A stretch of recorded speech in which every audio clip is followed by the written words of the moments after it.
Hi, everyone, and welcome to AI-driven car buying process demands more accurate data.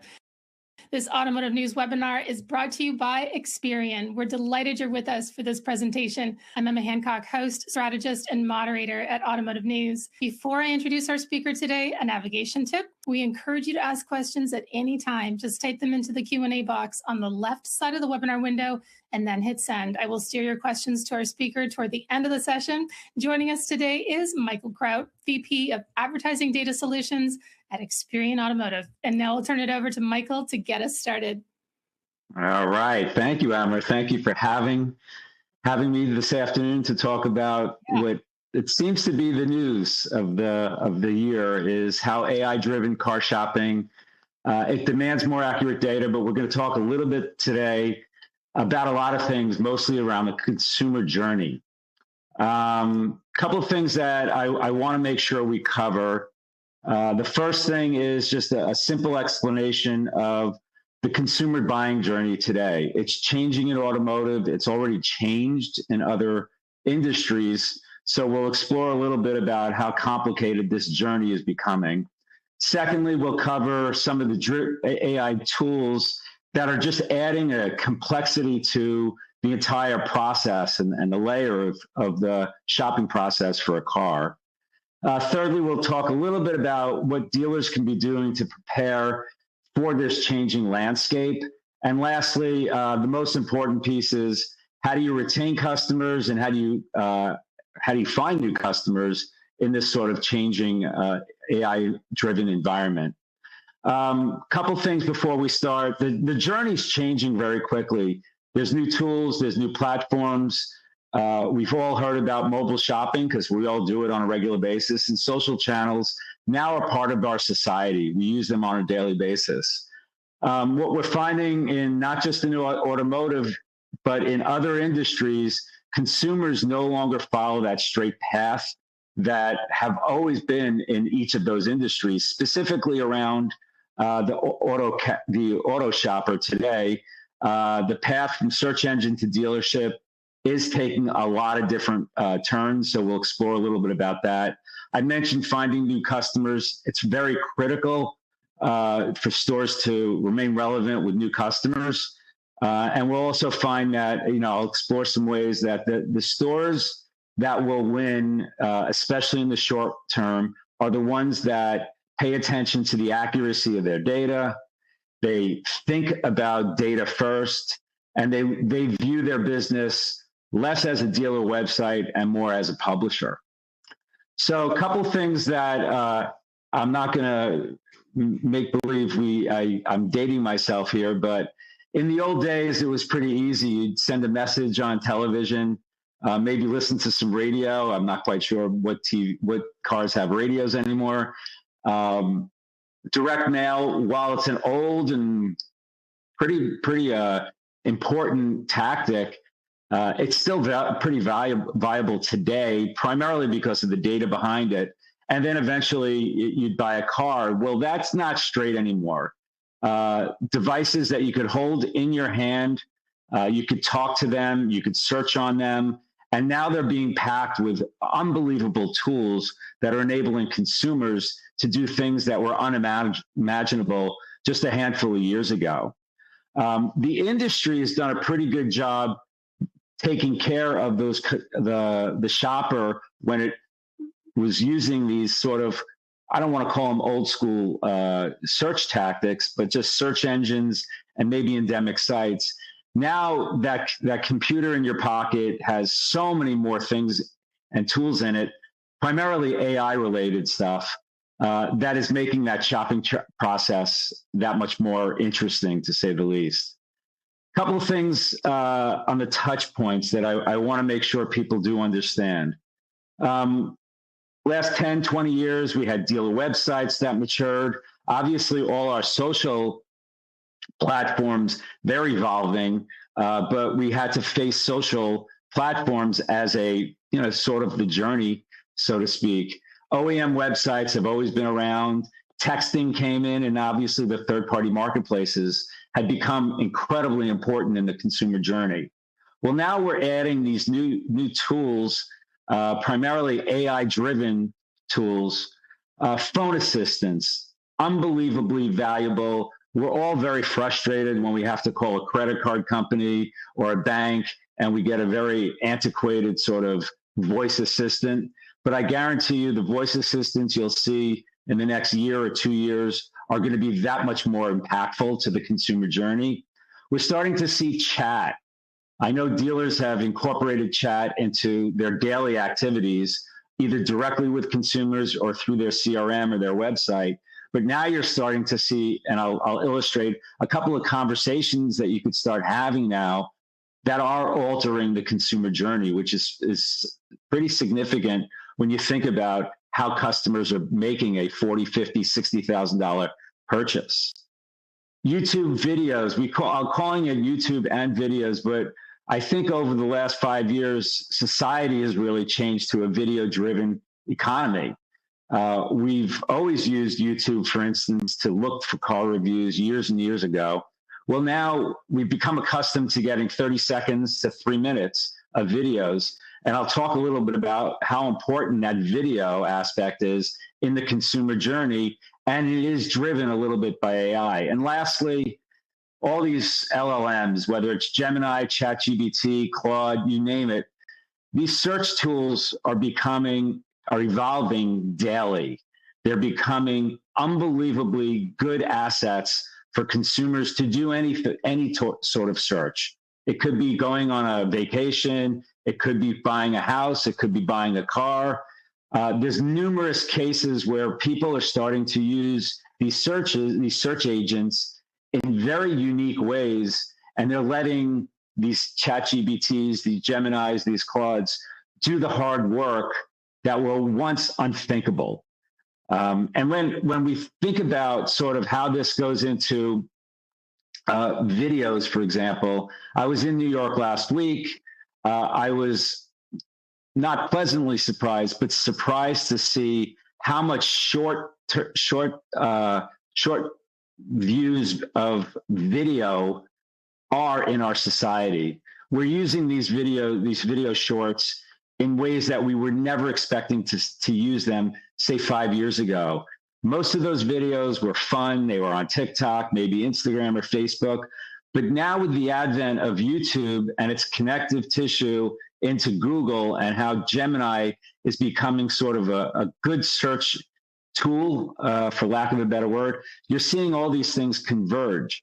And as dealers out there, you have to start thinking about where a consumer might be starting a journey, in the middle of the journey, but you have to believe that video is going to be a very important and integral part of that consumer journey. I did want to just point out to you guys, this is a very complicated landscape, but you can see going left to right, everything from audience building to where to market, screens, media, leads and conversion, all these things that dealers have to deal with, so to speak, in the consumer journey. It's very complex. It's real important for dealers and even OEMs to have really good, resourceful agencies and vendors throughout the entire consumer journey process, because the journey right now is sort of leaning towards a completely new way of searching for vehicles. And I think once you start incorporating, consumers right now have been acclimating and utilizing these LLMs primarily for things like travel, maybe beauty, anything you kind of want to search about, but they haven't really gotten into the car buying journey yet. And we're starting to see the adoption come in. After I think, Emma, we want to take a quick poll here. I don't know if you want to run the poll question. Yeah, I think they're going to run it now. So they should be seeing that now. Yeah. So this is a good poll question to start with. All right. So, yeah. So is your marketing department or agency partner prepared for this new landscape? I'm assuming that you have some intel on this from other people you've worked with on what the level of preparation is, because it's changing every day. It's changing every day, and I think as the news gets out there, it's becoming front and center now in a lot of business conversations about investment. It's real need. Is it replacing jobs? Is it actually adding jobs? Is it taking complex, we'll call them tasks at a dealership? We're letting AI kind of do it, but you have to explore it. I'm guessing more dealers today, owners, are being faced with, do I need to start really investing in some of these tools? And as I proceed, you'll see there is some significant value that dealers are going to get out of this AI generation. And again, it's changing the journey. You're going to be talking to the consumer in a different format. That's just the way the technology works. So you guys could tell me when to start. Emma, you tell me. Yeah, I think we can probably send out the results. I mean, there's your answer. I can see your answer is probably not that surprising for you. The results have been sent now, so I think there you go. 44% C. Yep. All right, it makes sense. Well, just moving on. As I mentioned, I'm going to talk about sort of this new layer of complexity. One thing I wanted to spend some time, this is a recent, one of our best partners, Cox Automotive, they had a journey, a car buying journey study. This is in January. So you could only think that these numbers are probably have improved to some degree. I just want to roll across these for people to sort of get a sense of how AI is powering the consumer. 1 in 4 consumers looking for new vehicles are using some AI tools in the shopping process. That means that they might be using some configurations at OEM sites, dropping that into, say, an LLM and asking that LLM to find this vehicle or like vehicles in this particular geography, et cetera, et cetera. So we are starting to see that. I assume that number's probably gone up in the last 6 months as adoption of all these LLMs are increasing. 6 in 10 people report high satisfaction. So the naysayer will say, well, 4 out of 40% of the people are not having good experiences with AI. I would probably argue that that's a function of just getting comfortable with a lot of the LLMs. Like myself, when we started to use them about 1.5 years ago, everything was sort of clunky about how I was supposed to prompt, the results I was getting, et cetera, et cetera. That's only improving. You're seeing a lot of digital buyers who engaged has had a lot of satisfaction with the buying process. It doesn't surprise me that 83% of consumers say the rise of AI will impact car buying in the future. No different than in-market automotive websites did, OEM websites, and even the advent of dealer websites, which to date myself goes back 2 decades for myself. That's how long it's been around. You're seeing those dealer websites were pivotal. Once the dealers started to invest in those websites, consumers started to get conditioned to start using them a lot more. Well, AI is going to be changing that, and it's going to actually put more impact and pressure on the dealers to make sure that those websites are accurate. And I'll touch a little bit more about that.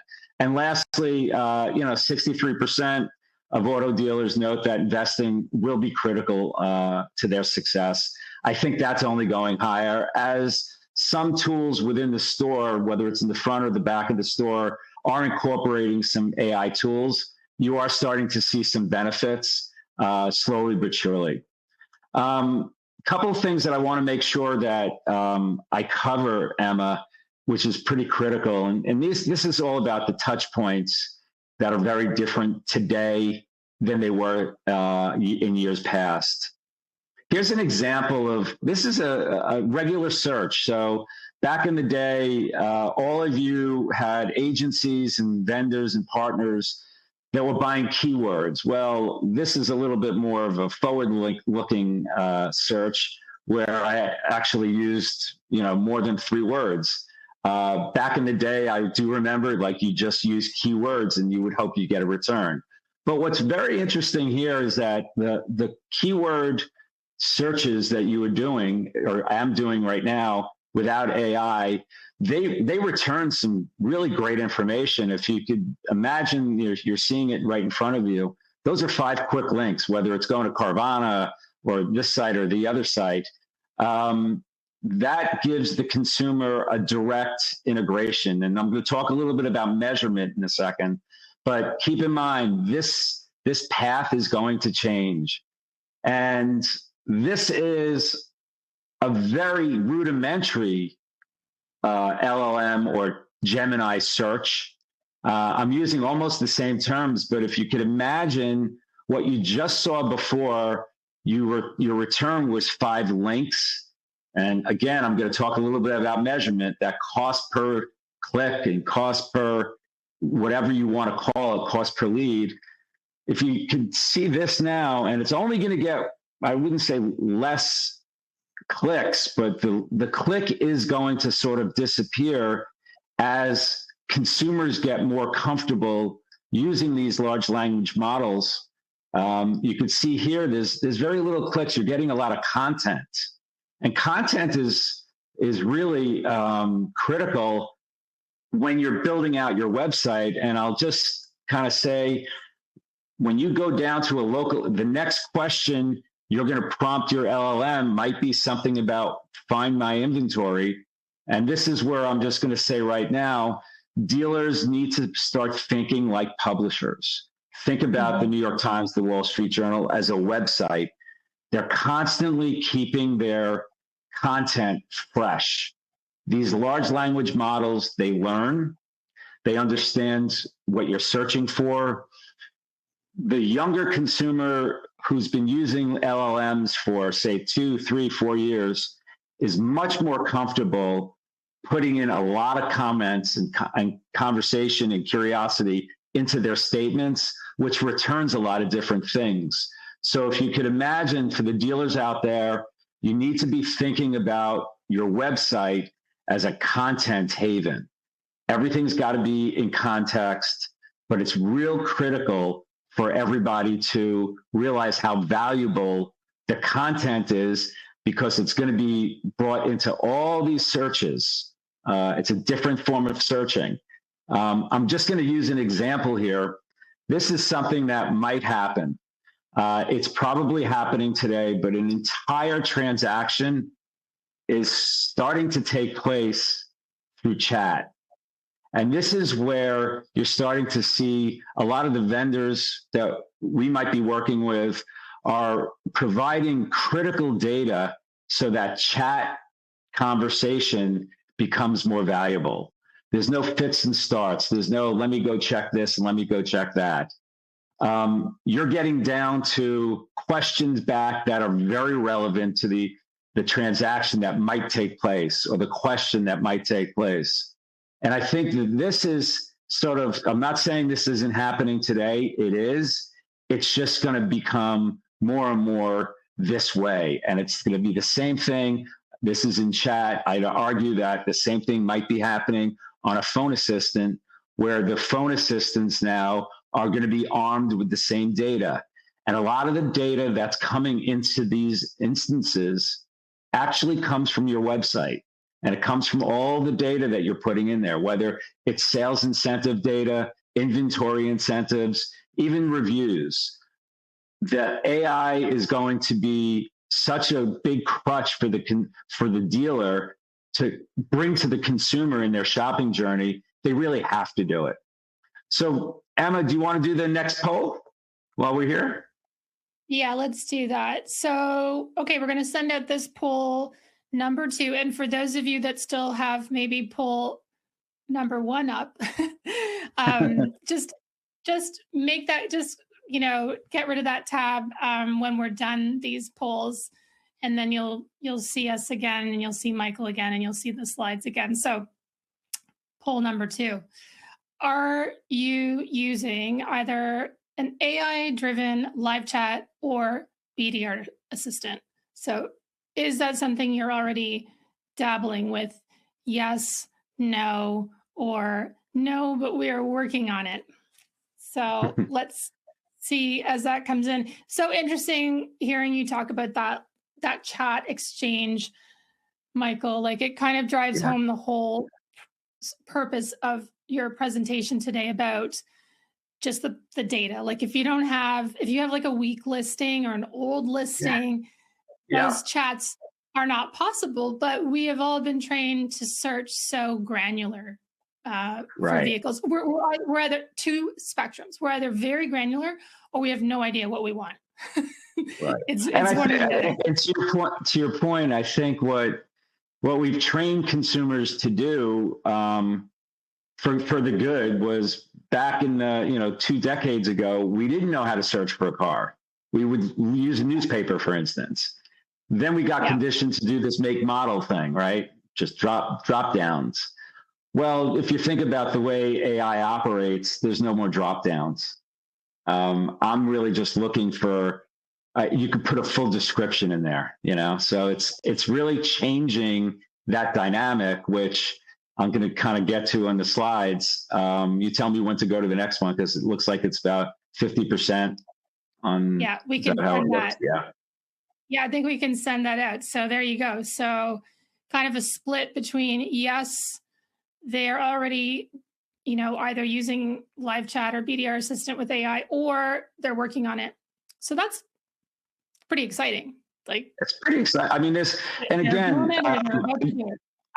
I sort of mentioned that the auto category itself, when it comes to adopting technology, that sort of stuff, they've always been laggards. I mean, the medical profession was, making medical records accessible very quickly.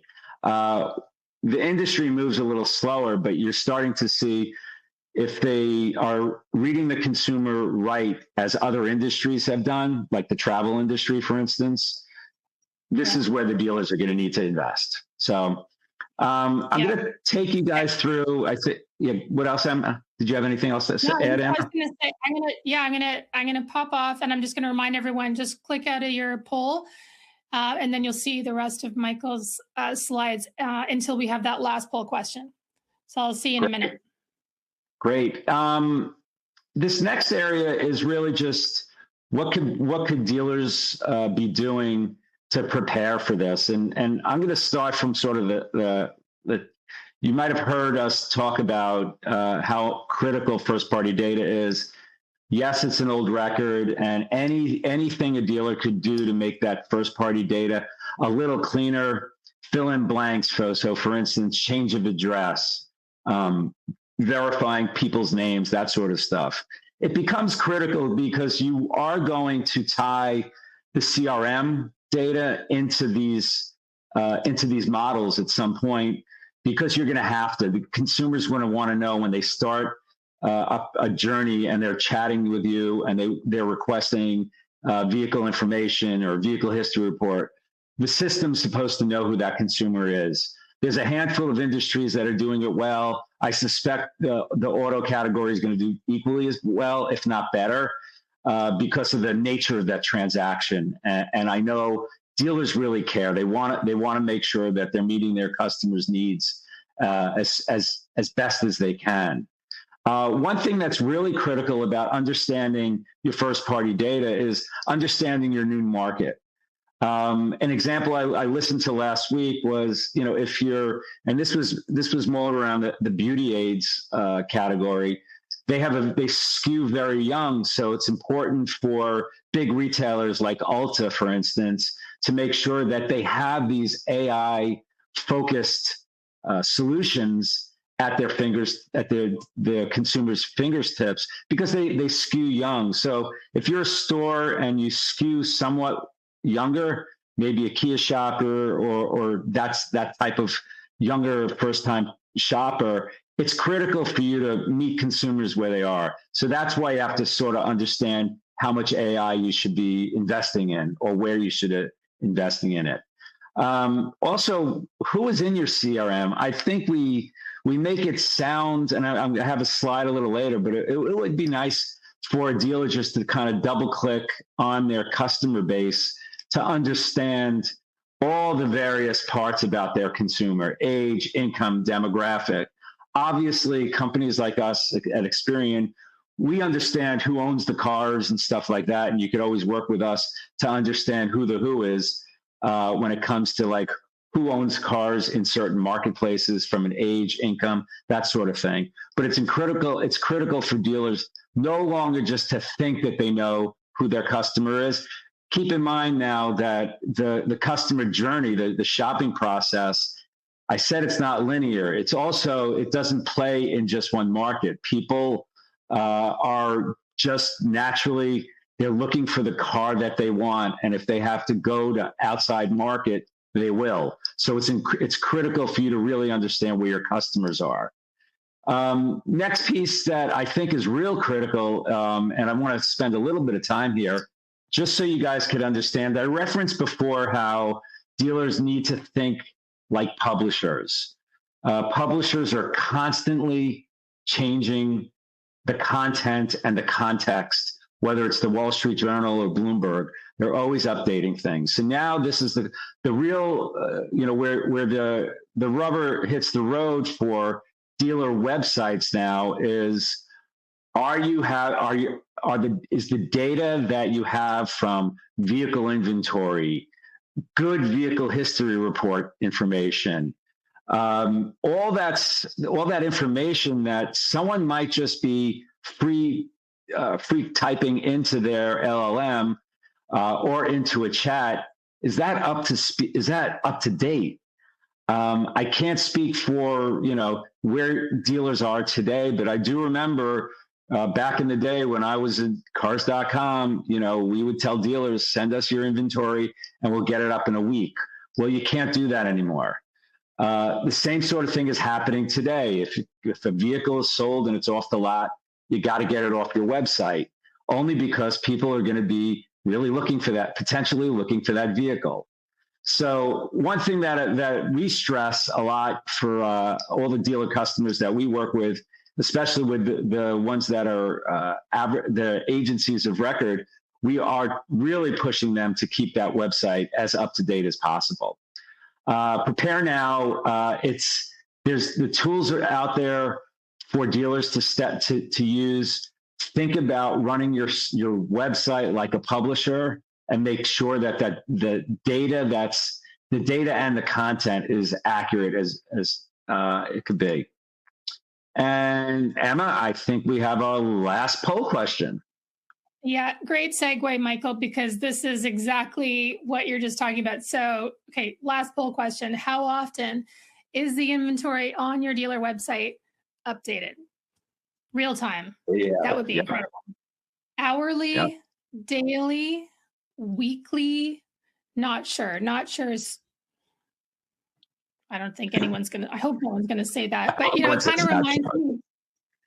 Here's maybe this is a lady example, but Sephora, for example, I will go on that website and I want that very specific lip gloss in that exact color. And I can tell exactly which location has that exact thing and how many of them. And, or it's Home Hardware and you want that exact rake, right? And they're the ones that have. And so, for something that you actually do want to go to the store, but you want to make sure it's actually there. I mean, to me, this is such a valuable place to put your time and money is into having the inventory so current. And when you're talking about inventory, I keep thinking that's a big portion of it, but you have incentives, service opportunities. All that content, it can't remain stale because two things that are happening at once. One, consumers are searching for very specific things, and two, the LLMs are learning. So if they see an offering for, something that ended May 15th, it's going to read the data and say, why does this website have, some sort of incentive, as an example, that's a month old, Yeah. that reflects in how the LLMs actually operate. So it's real interesting from that perspective, how you have to keep it going. Okay, well, there's your answers. Interesting. You've got around 17% real time, which is amazing. It's amazing. Daily, a third are daily, which that's also amazing because sometimes a car has a deposit on it. If we're talking about car sales, and then not sure. There's some not sure there. Yeah, which is equally as surprising, I guess. All right, so they're gonna go find out. I'm gonna leave, but I'm gonna say they're gonna find out now, Michael. I think all of us in the audience, if they don't know, they're actually probably gonna go and find out. Right, exactly. Like, it's inventory, and like all the stuff that goes along with the inventory has to be updated, and that's just the way life is right now. I think the travel category, and it just happened to me a couple of days ago. The hotel rooms just go, like that's as real time as you could get, and I suspect dealer inventory is going to be the same thing. All right. Yeah. All right. So a couple of things, last piece that I wanted to talk to the dealers specifically about is how important marketing is right now. With that big complicated slide and understanding sort of the consumer journey is sort of all over the place. It's just important when you're working with an agency or vendor to make sure that the data you're finding, the data you're using is identifying the right shopper, the right moment, the right message. We have a very unique lens at Experian because of the amount of vehicle data and consumer data we have. We have ways of having some sort of propensity of when a person's lease is coming up, or when someone's in market, or when someone needs service. And that's very important for the agencies that you're using or the vendors that you're using to make sure that they're using some qualified data. I think that's one thing that's different today than it might have been, say, 5 or 6 years ago. The granularity that you could do now is just wonderful. We're finding a bevy of our customers, our agencies that we work with, are utilizing our data. And what's really interesting now is now they're getting to ask us the questions about, can you find more specific stuff? So the challenge is as you get more tighter around the type of consumer that you're looking for, it's a little bit more granular. It might be a little more smaller in scale. So it's in our best interest to kind of make sure that the agencies and vendors are not getting too tight in the way that they're looking for things, because you never know when someone's just a little bit on the outside looking in. That might be the right time to touch base with them. I mentioned this before, how critical understanding your first party is, and I'm hoping all the dealers out there that do use agencies or vendors are making an effort to really understand who their customer is. The customer, like I said, they're less loyal today. They're hard to find. They're not necessarily walking into the store on a predictable time frame like they used to. But it's important, no different than a consumer packaged goods company, an airline, and a dealership. You have to understand specifically who your customer is. So with that, in closing, a couple of things. Embrace it. Prepare for the new buying journey. I'm new to using LLMs. We're learning it from a business perspective, how to best optimize it. Also on a personal basis, whether it's travel or identifying other new things that I haven't been really using a search engine for, but I could go really deep into a rabbit hole. Journeys are starting a lot different. Dealers need to prepare for a lot of these tools out there. they have to prepare and they have to embrace it because consumers are going to be using them. They're using them a lot right now already. It's just kind of the tipping. It'll get to the auto category very quickly. Make sure your first party data is in order. Website accuracy, improving inventory, all the things that we talked about, very critical. Think like a publisher if you can. That your site is evolving on an hour-to-hour basis. People are starting their journeys in very strange places right now. It's at very strange times. It could be 11 o'clock at night. It could be 3 o'clock in the morning. And again, understanding your customer base is critical. So with that, here's the contact information. Emma, is there any closing thoughts you might have had? Yeah, sure. Well, I want to do a few questions Sure. before we wrap up today, but I think like just talking about, managing your data, which we hear and we've heard for many years, but this is a very obvious immediate benefit in the examples that you're talking about. If you want to participate in this future of how people are shopping, you really have no choice. Like you actually really do. Yeah. Anybody that's ahead in this is going to see immediate benefit. Absolutely. Absolutely. Yep. And just I was thinking also when you're talking about video, I'm thinking, yes, service, yes, parts. I don't see that many video content yet on service and parts. So I'm imagining I'm either on the wrong algorithm or it's about to happen. It's probably about to happen. And again, I was surprised to see that consumers in other industry are sort of using those short videos, whether they're coming through Instagram or TikTok or YouTube videos. They're using them in a constructive basis. It's not just entertainment.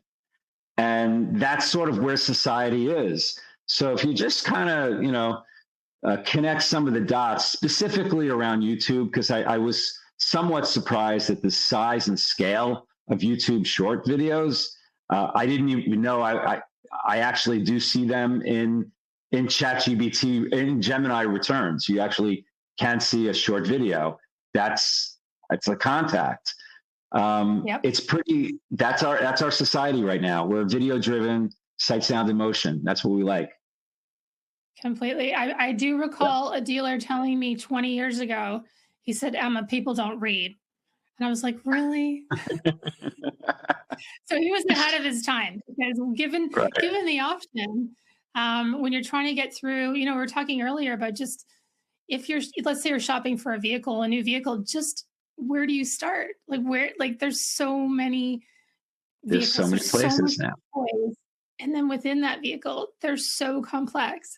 It can be overwhelming. So picking up these cues through video instead of just having to research, it's a nice thing. Nice way to shop.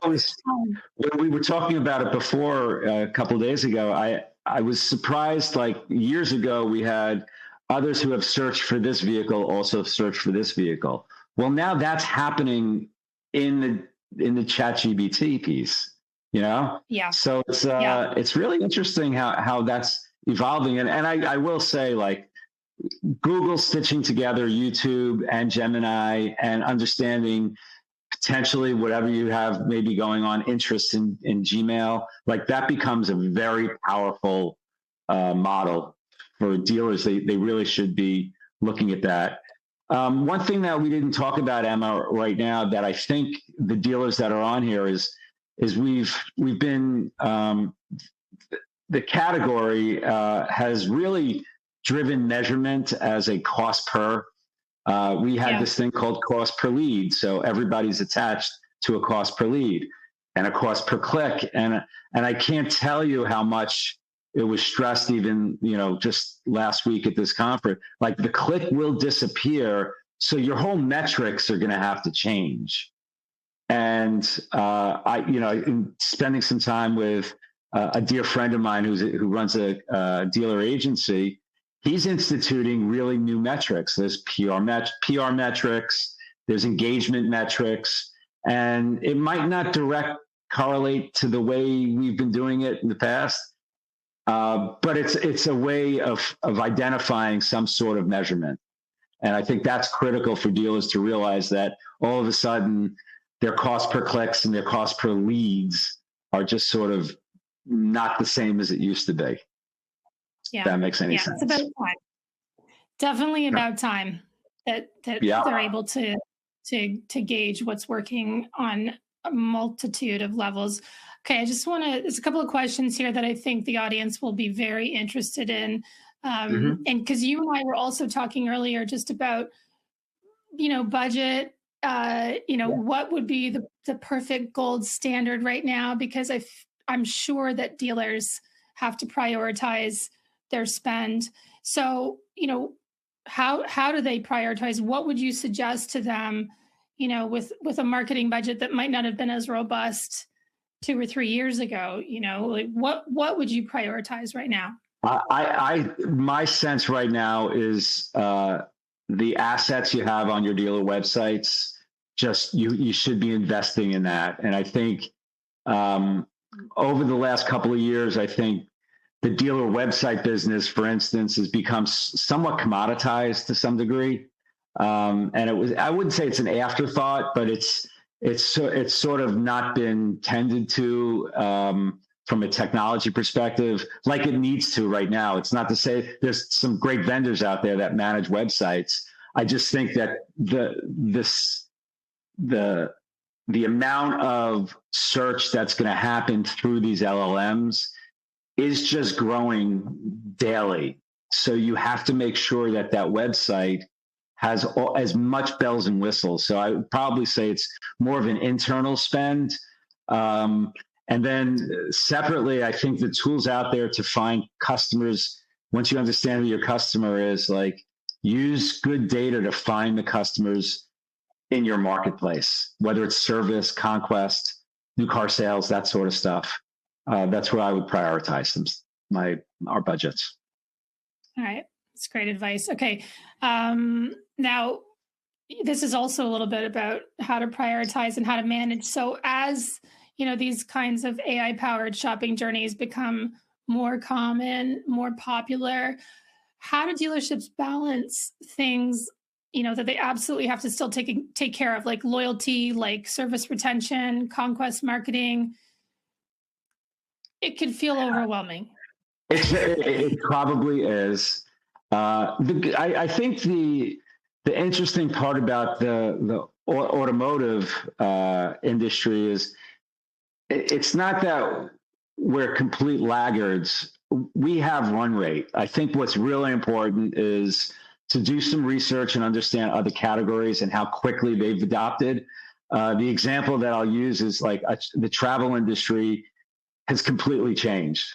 You could go into Claude, you could create your own travel agent, write a book about all the best experiences, hotels, VRBOs that you've stayed at, and it's going to find you whatever you're looking for, and it's just going to do a lot of work for you. To say that that's not going to happen in automotive would be completely wrong. That's what's going to happen. But, I don't think it's going to happen tomorrow. Where everyone is just going to be using some sort of agent of whatever LLM they like to do a lot of the hard work. But I will say it's happening right now in so many different categories that it's time you got to really stick your head out of the sand, so to speak, right now, and really embrace it. Yeah. Well, I think there's a lot of dealers out there who, like myself, do remember the newsprint, and like you started with that linear advertising approach, where it was one voice going through 4 channels and maybe a direct mail piece. And these are the same dealers that are probably sitting watching this going, okay, how do I budget for this? How do I prepare for this? But I want to be a part of it. Yeah. So, and, I know it was part of legacy media, but, you always remember when your dad was going to get a car because he'd get a Thursday newspaper and all the sales incentives were Thursdays and Fridays. And that's how you did your car shopping, right in the back where the sports pages were. That's what we remember. Those days are over. Sorry. That's right. Yep. All right. Okay. I'm going to ask you one more question about Go ahead. metrics. You did talk about that I think you're at a conference or you're just hearing that there's going to be life after the click in terms of how you gauge the performance of your Yeah. campaigns. So I'm going to ask you this. What dealership marketing metric do you think is going to become maybe the most important, let's say in the next 2 to 3 years? There's got to be some form of engagement metric that I know the smaller, more bespoke agencies are starting to do. The ones that are doing video. In other words, you can't click on video, but you can engage in it. It's real critical for you to understand how many engagements do you have in your chat environment on the store. Do all your salespeople are they engaging in chat? What is your phone BDR doing in terms of conversations? So these are just different channels of communication. You're going to have to put some measurement around it, because I do think that we've been somewhat cornered into this cost per lead model that people aren't going to websites and typing in an email on the website and sending leads. Maybe they are doing it, and maybe it's a pretty valuable lead. But I think that there's, the bigger challenges is when in a year's time, when everyone has a vehicle agent on their Claude search bar, that's the one that's going to be doing the work. So you're going to have agents doing a lot of the hard work. Is that considered engagement? It might be. I don't know, but it's something that agencies, I know vendors, like, I don't believe if you're in the market and someone is selling you, I have a cost per click campaign, like, those days are going to be numbered at some point. You can't do that anymore. So the metric is going to be defined. There's going to be a new metric. I think there's got to be a new metric that you could hang your hat on. Yeah. There's smarter analytical and measurement people out there than I, that's for sure. Yeah, so interesting.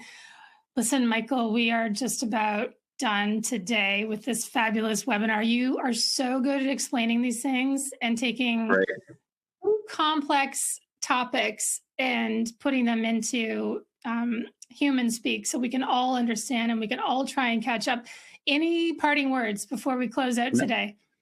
No, just, if anyone has any questions, here's the contact information. Thanks everyone who participated. Looking forward to further conversations with you, Emma. Yeah, likewise. Well, that brings us to the end of our webinar. Thanks to today's audience for the questions. If you asked a question that we didn't get a chance to answer, our friends at Experian will follow up by email. If you learned something from this session, please tell your peers about it. The recording will be available in about an hour. You'll find it at autonews.com/sponsored/webinars. When the webinar ends, a survey will pop up on your screen. We genuinely appreciate your feedback as it helps us create future webinars that are even more beneficial to you. Thanks again to Michael and Experian for bringing us this presentation, and to you for joining us. On behalf of everyone at Automotive News, have a great rest of your day. Thanks. Thanks, Michael. Thank you.